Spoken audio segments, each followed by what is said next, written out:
मल्लिकार्जुन खरगे यांचा भाजपने आरोप केल्याचा म्हणजे बदनामी केल्याचा आरोप त्यांनी नाही, बदनामी कसली? बघा असं आहे, बदनामी कसली? आज राष्ट्रीय गान आहे आपलं वंदे मातरम, आणि ते करत असताना तुम्ही ज्या पद्धतीने त्या ठिकाणी वागत होता, हा त्या राष्ट्रीय गानाचा आणि देशाचा अपमान आहे. आणि म्हणून मी आता तुमच्या उत्तर महाराष्ट्र जळगाव मधूनच त्यांना वंदे मातरमचं पुस्तक पाठवलं.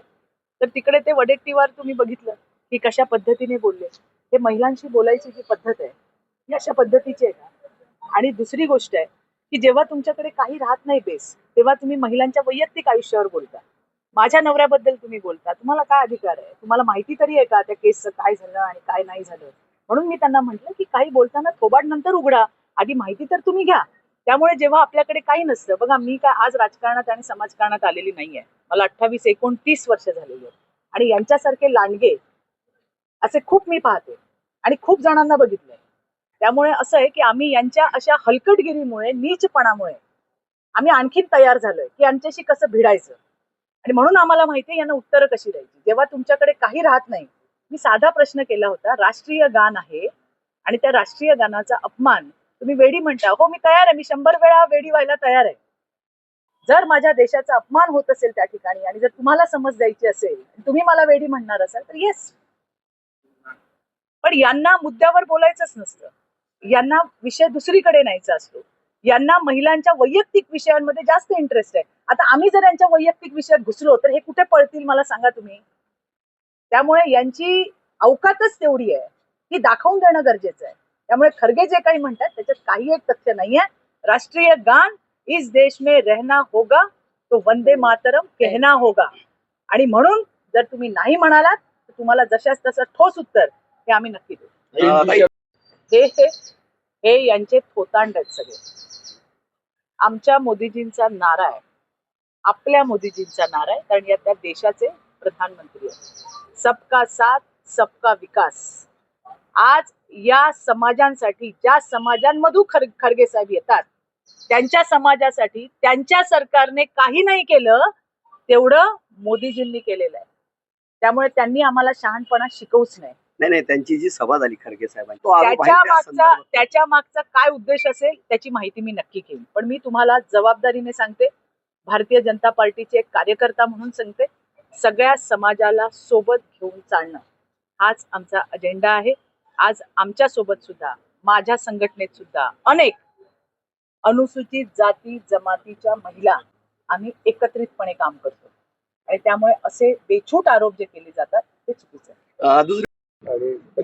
आज संघटनात्मक खरं तर बैठकांसाठी मी आली आहे.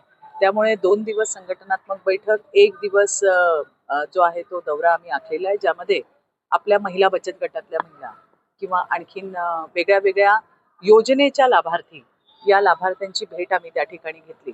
कशा पद्धतीने महिला उद्योग, ज्याच्यासाठी नेहमीच सरकार प्रोत्साहन देत असतं, आपल्या राज्याचे यशस्वी आणि लोकप्रिय मुख्यमंत्री देवाभाऊंच्या माध्यमातून विविध योजना त्या ठिकाणी चालवल्या जातात. केंद्राच्या योजना सुद्धा, मोदीजींच्या योजना आहेत आणि त्या योजनांचा परिपाक काय आहे, आज त्या महिलांची आर्थिक स्थिती कुठे सुरुवात झाली आणि आज त्या कुठे आहेत, या बाबतच्या बरेच मला वाटतं शिंदखेडा असेल, शिरपूर असेल, साक्री असेल, धुळे असेल तालुका, अशा ग्रामीण भागांमध्ये काल दिवसभर मी बऱ्याच ठिकाणी भेट दिली. त्यामध्ये मला काही गोष्टी अशा ज्या जाणवल्या की ब्रँडिंग असणं गरजेचं आहे. महिला खूप चांगल्या पद्धतीने मेहनत करतात. आज तुमच्याकडे जीवामृत सारखे 3 युनिट या धुळ्यामध्ये चालतात, ज्याच्यासाठी ऑर्गॅनिक फार्मिंगसाठी आपण ज्याची मागणी करत असतो, तर ते युनिट आमच्या महिला चालवत आहेत कृषी विभागाकडनं आणि अतिशय चांगला असा रिस्पॉन्स त्या ठिकाणी येतोय. पापड आहे, तुमच्याकडे मिळणारी जी लाल ज्वारी आहे त्याला चिकणी म्हणतात, त्या चिकणीचे पापड ज्याला खूप चांगला असा डिमांड महाराष्ट्रामध्ये आहे. तर या महिलांना आणखीन आपल्याला कशा पद्धतीने मार्केट उपलब्ध करून देता येईल या संदर्भामध्ये एक चांगली अशी बैठक सगळ्या अधिकाऱ्यांच्या सोबत कलेक्टर मॅडमशी झाली आणि त्या सुद्धा खूप उत्साही दिसल्या आणि अतिशय की आपल्याला आणखीन काय करता येईल त्यांनी पण बऱ्याच आयडिया दिल्या. तर त्या अनुषंगाने येणाऱ्या दिवसामध्ये धुळ्याच्या माझ्या सगळ्या बहिणींना चांगलं मार्केट कसं मिळेल, त्यांना आणखीन अर्थार्जन कसं होईल, त्याबाबतची आजची बैठक होती आणि ती अतिशय चांगली झाली. त्याच्यानंतर मी SP सरांकडे जाणार आहे.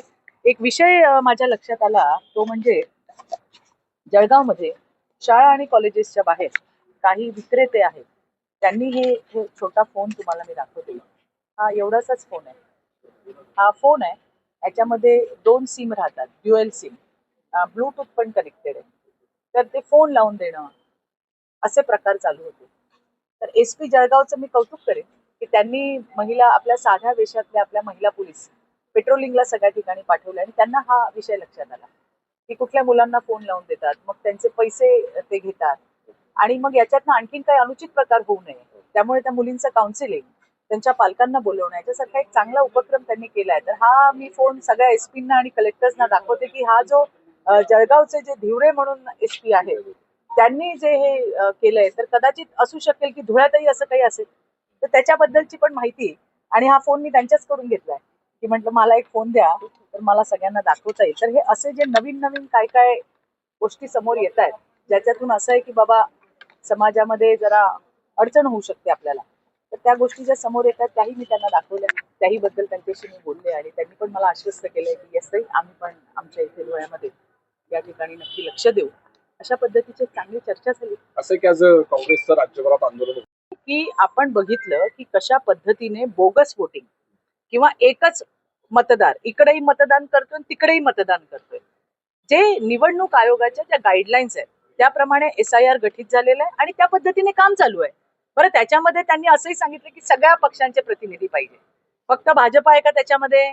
नाही, त्याच्यात उभाठा पण आहे, त्याच्यात काँग्रेस पण आहे, त्याच्यात शिवसेना पण आहे, त्याच्यात दोन्ही राष्ट्रवादी पण आहेत. त्याच्यामुळे प्रत्येक प्रतिनिधी तिकडे आहे.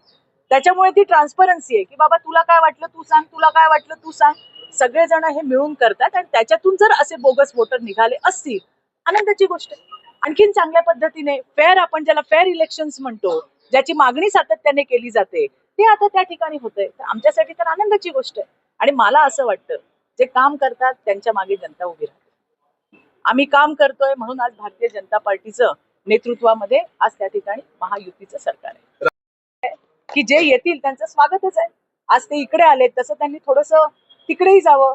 कुठे होतं ते ज्या ठिकाणी आता जयंतीचं जे आपलं आंदोलन झालं झारखंडला, तिकडे पण त्यांनी जावं, तिथेही लोकांशी त्यांनी बोलावं. त्यांचा जो उघडेपणा आहे तो समोर आलेला आहे की ज्या वेळेला जेनझीला जंतर मंतरला जे आंदोलन झालं त्यावेळेला प्रत्येक राजकीय पक्षांनी आपापल्या पोळ्या भाजून घ्यायचा कार्यक्रम केला आणि तोच विषय, तेच सगळे मुद्दे घेऊन झारखंडला ज्या वेळेला आंदोलन होतं त्यावेळेला तुम्ही काही बोलत नाही कारण तुम्ही तिथे सरकारमध्ये आहात. तर हा जो दुटप्पीपणा आहे हा लोकांच्या लक्षात येतो.